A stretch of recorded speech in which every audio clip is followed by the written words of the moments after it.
আজকে আবারও নতুন আর একটি ডিজাইন নিয়ে চলে আসলাম। বাথরুমের জলের পাইপের মুখের যে ডিজাইনটি হয় এই ডিজাইনটি এটা আমি ব্ল্যাক এবং হোয়াইটের কম্বিনেশন দিয়ে তৈরি করব। তো আপনারা যদি ফুল ভিডিও ওয়াচ করেন তাহলে বুঝতে পারবেন এই ডিজাইনটি তৈরি করার সম্পূর্ণ প্রসেস।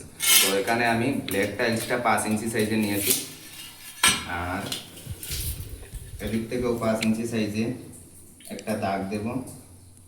এদিকেও 5 ইঞ্চি আছে, এখান থেকে এখানে আবার 5 ইঞ্চি একটা দাগ দিলাম। তারপর এই পাইপের মুখাটা বসাবো। তারপর এখান থেকে আবার 5 ইঞ্চি আর একটা দাগ দিতে হবে।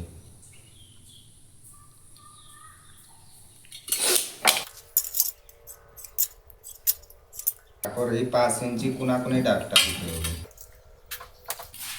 আর এই কর্নার থেকে এখানে যে দাগটা দেওয়া হয়েছে এই দাগটার উপর কোনাকুনি আর একটা দাগ দিতে হবে।